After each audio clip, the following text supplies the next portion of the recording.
et à ceux qui peuvent, là je sors un peu du projet de réforme, mais je vis en France depuis 20 ans et je l'ai assez régulièrement entendu, ce sous-entendu d'écoles élitistes, pour ce qui est des écoles sous contrat, hors contrat, etc. Est-ce que, et je pense que c'est un mot que vous avez sans doute entendu aussi. Que répondez-vous à cela, à ceux qui accusent ce type d'éducation d'être un projet élitiste qui est en rupture avec le mode français de penser et d'éduquer, etc. Bon, déjà, ce mot élitiste, comme tous les mots sans définition et mou, est un mot qui conduit à mal penser les sujets. Parce que, évidemment, que le rêve de tout parent ou tout éducateur, c'est de tirer vers le haut, c'est de faire déployer son plein potentiel aux enfants qui lui sont confiés. Et donc, de ce point de vue-là, évidemment qu'une école doit être élitiste en ce sens qu'elle doit tirer le plus haut possible chaque enfant et non pas se contenter de ce qu'il va donner sans effort. Maintenant, il peut y avoir un élitisme dans tous les domaines, pour tous les niveaux de départ, dans tous les contextes, dans tous les types d'enseignement, professionnels, non professionnels. C'est pas du tout une sorte de manière de classer les choses par catégorie. Or, l'élitisme à la française, il se classe par catégorie. C'était le cas des filières au bac, par exemple. Et on a cassé la filière, donc il y avait la filière S qui était la filière d'élite, et puis ça se dégradait, ES, bon, et ça finissait par des filières qui étaient plus ou moins considérées comme des lieux de subis d'orientation, comme on dit. Blanquer a supprimé ça, mais dans la seconde, c'est reconstitué des options qui sont des filières d'élite. Et l'élitisme s'est reconstitué instantanément. Parce que de toute manière, c'est un mécanisme social. Partout se reconstituent des mécanismes élitistes. Donc, pour moi, le problème, il n'est pas là. Le problème, il est de savoir si l'objectif majeur, il est individuel, il est personnel, il est de permettre à chaque enfant de déployer son plein potentiel et essayer de faire son chemin avec ceux qui le portent en recevant un maximum de la tradition et des savoirs que notre civilisation est capable de lui transmettre, ou bien si l'objectif majeur, c'est de mettre tout le monde dans une espèce de bain commun qui neutraliserait les influences extérieures, à commencer par les influences familiales, religieuses, sociales, et que c'est l'objectif numéro un, c'est de créer un contexte égalitarisant. Donc la question, elle est là. Et dans ce contexte-là, si l'objectif français, c'est d'assurer l'égalité des chances et même l'égalité des résultats à travers l'école, dans ce cas-là, il n'y a qu'une chose à faire. Il faut supprimer la carte scolaire, il faut supprimer les écoles privées, il faut brasser avec des algorithmes tous les enfants en les répandant partout et en cassant la réalité qui en France est avant tout faite sur des réalités géographiques. Il est évident qu'une école publique de Paris 5e n'a rien à voir avec une école privée de Clichy. Donc, c'est même plus la question du privé-public, c'est la question du logement. C'est la question de la réalité économique. Donc, tout repose sur une formidable hypocrisie. Et les premiers qui ont un discours, l'école de la République avec les trémolos dans la voix, les premiers à avoir ce discours-là, c'est la nomenclatura médiatique et politique qui se rue dans toutes les écoles privées hors de prix de Paris, hors contrat ou sous contrat, à commencer par les ministres et les présidents de la République successifs, qui mettent leurs enfants dans ce qui se fait de plus chic en France ou à l'étranger, dans les écoles privées, et qui prêchent pour le bon peuple l'école publique avec carte scolarisation obligatoire.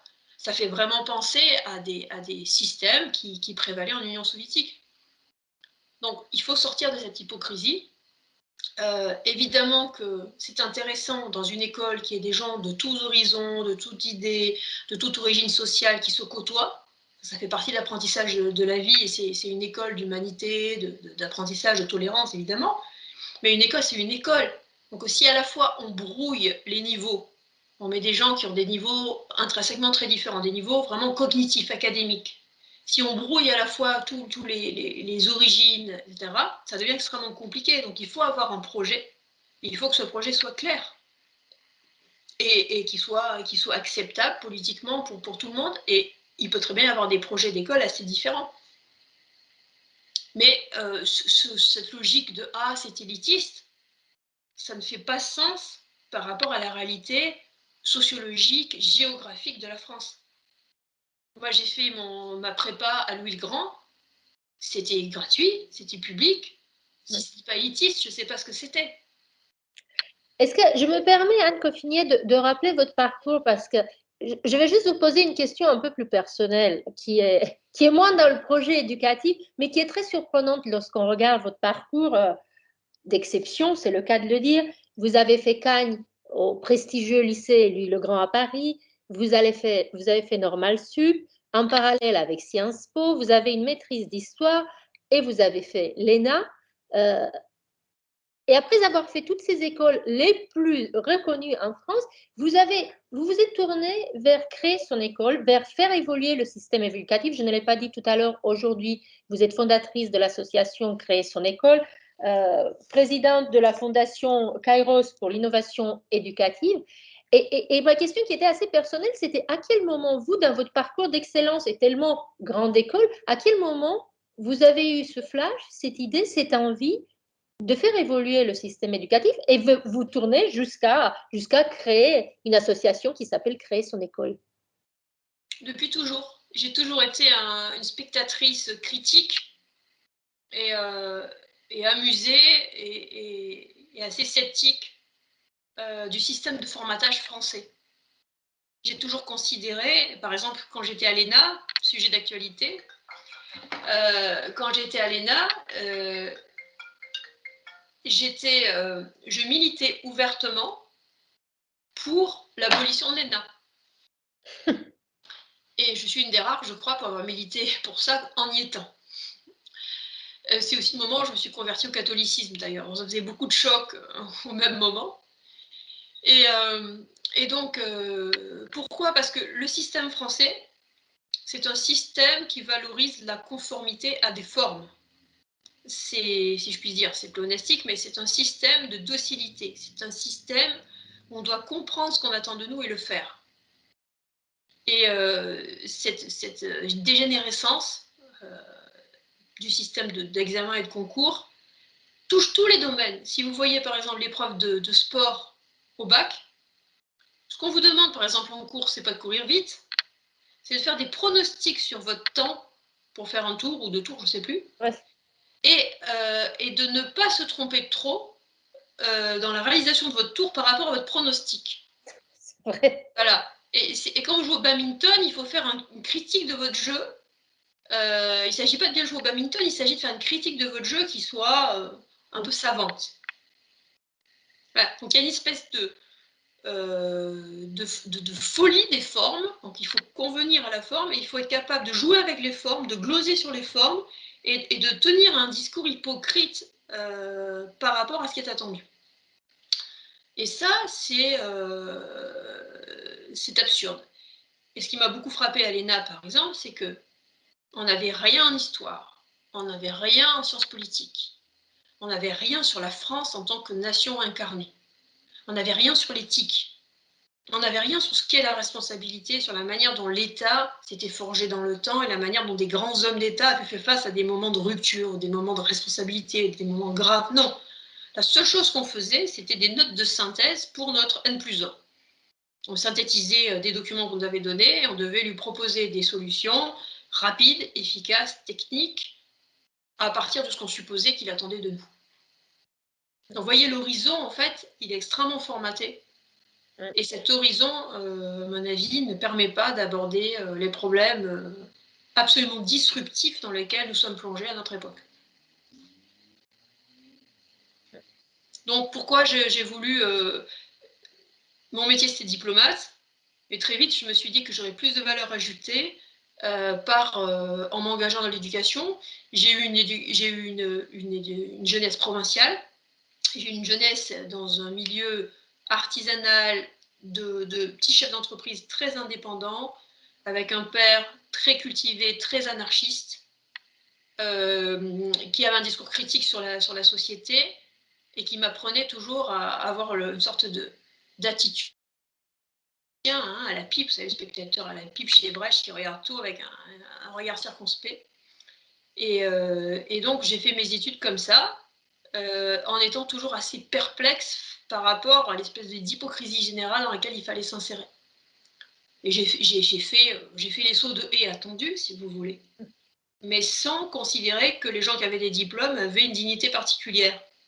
Et à ce titre-là, je suis très attachée, très intéressée par ce que peut faire un Xavier Niel, par exemple, en créant École 42 ou maintenant ce projet d'école agricole, qui fait fi des diplômes à la française, qui s'intéresse plutôt à la volonté d'être, à la résilience, à la curiosité, à la capacité à faire un travail acharné, demandant beaucoup de ténacité.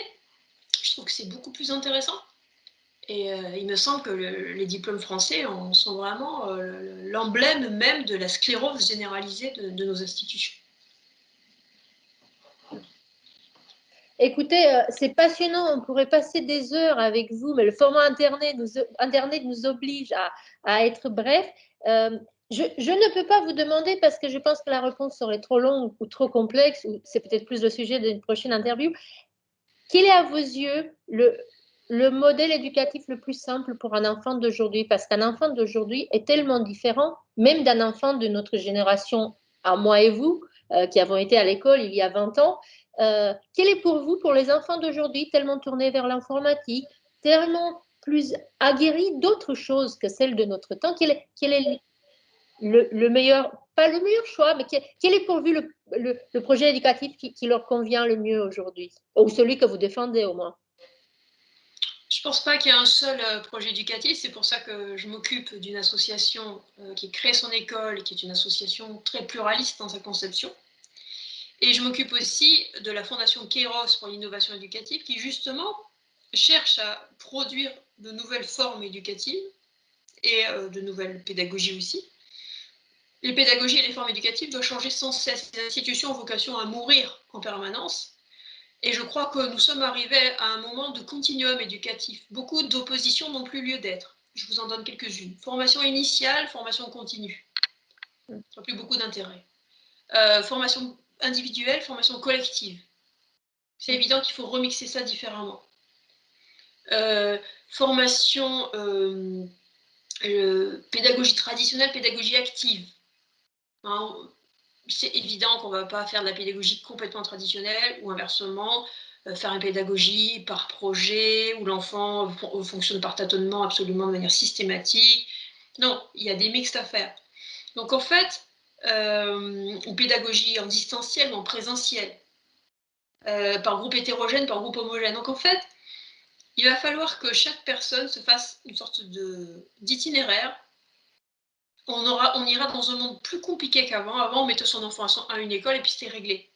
Là maintenant, je pense qu'on ne va pas pouvoir avoir cette simplicité et de nouveau, ça va créer pas mal d'inégalités parce qu'il va falloir se creuser beaucoup plus la tête que ça. On va dire, tiens, bon, je mets mon enfant ici plutôt pour la socialisation et puis les amis, mais je vais l'inscrire auprès de tel tuteur qui va lui apprendre la guitare classique.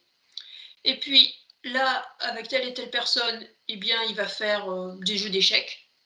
Et puis, tiens, j'ai trouvé à Harvard de l'apprentissage du latin. En 3 ans, il y aura le niveau licence. Il est en 6e, il n'y a pas de problème. C'est des cas concrets que je vous donne, des exemples concrets que je vous donne. Et puis, je vais l'aider à approfondir sa voie.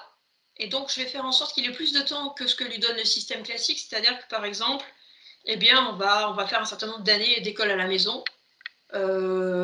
Ou dans l'idéal, comme c'est aux États-Unis, dans certains endroits, on va pouvoir piquer des deux. Aux États-Unis, vous pouvez faire l'école à la maison, mais vous pouvez vous inscrire à l'école publique pour, par exemple, faire du debating, sciences, sports, et vous payez à l'école publique du coin le fait de faire un certain nombre d'activités dans ce cadre-là. Ce qui fait que vous n'êtes ni à l'école à la maison, ni à l'école publique. En réalité, vous faites un mix des deux. Et je crois que c'est l'avenir. Et l'avenir, malheureusement, est un peu compliqué. Mais il va placer au centre du mécanisme la volonté d'enfant. Et on voit bien que ce qui est le plus attaqué aujourd'hui, c'est la volonté d'enfant, parce qu'il est dans un tel bain de facilité et de sollicitation par les smartphones, par les jeux vidéo, par Netflix, que l'urgence des urgences, c'est de développer en lui une volonté, développer en lui une discipline, une suite dans les idées. C'est la première des choses. Que ce soit par la musique, le handball, les échecs ou ce qu'on veut, ça n'a pas beaucoup d'importance. Et la deuxième chose aussi que je crois, c'est que on doit aussi se poser une question en tant que nation. Est-ce qu'on considère que la nation française et la culture chrétienne, européenne, occidentale est morte? Ou est-ce qu'on considère qu'elle n'a pas dit son dernier mot, mais qu'elle nous donne les clés pour rester humain dans une époque de défi? Et si c'est le cas, il faut vraiment s'intéresser à se remettre à transmettre notre culture, parce que là, elle est plus transmise. Il reste que des bribes mortes, elle n'est plus transmise de manière vivante, elle n'est plus capable elle-même de générer de la créativité, de la vitalité, de la vision. Donc si on ne veut pas se faire bouffer par les Chinois ou que sais-je, il est urgent de se réintéresser vraiment à notre civilisation, à notre culture, mais dans une perspective qui forcément doit être renouvelée, parce que comme vous le disiez très justement, on est aujourd'hui avec des enfants qui, en 2 clics sur un petit tour sur Internet, ont une idée assez rapide de l'essentiel du cours que le professeur va expliquer en 2 heures. Et donc, ce n'est pas exactement la même chose dont ils ont besoin. Ça ne veut pas dire qu'ils n'ont pas besoin de professeurs, ils ont plus que jamais besoin de professeurs, mais pas pour les mêmes choses. Ils ont besoin de linéarité de l'effort, ils ont besoin d'écrire, ils ont besoin de structurer, ils ont besoin de reformuler, encore plus qu'avant. Parce que le discours public, le discours médiatique est complètement déconstruit. Quand on voit le niveau de langue, par exemple, des campagnes publiques de prévention de telle ou telle chose, c'est absolument pitoyable. Donc, ils ont besoin aussi d'accéder à un niveau de langue suffisant pour avoir une pensée suffisamment élaborée, mais ils n'ont plus besoin des mêmes choses qu'avant. Donc, il va falloir oser innover pour transmettre, et vraiment transmettre pour que les enfants soient capables d'innover demain. C'est la devise de Kéros, innover pour transmettre pour innover. C'est à la fois arenthien et puis bon, très actuel. Et je pense que là, on a un vrai travail d'innovation. Et c'est pour ça que notre fondation à l'Institut de France, à la fois s'enracine dans toute la culture qui est portée vraiment à son excellence absolue à l'Institut de France, où on a vraiment les plus beaux esprits qui existent en France, au niveau scientifique, puisque c'est l'Académie française, c'est l'Académie des sciences morales et politiques, enfin, c'est les grandes académies françaises. Et à la fois, on a cette ambition de l'innovation, mais pas une innovation fondée sur une sorte de cancel culture généralisée, mais une innovation enracinée dans la jubilation de l'héritage de notre culture, mais un héritage qui doit nous rendre libres et créatifs. Merci infiniment, Anne Confinier. Bonne continuation. À très bientôt. Merci.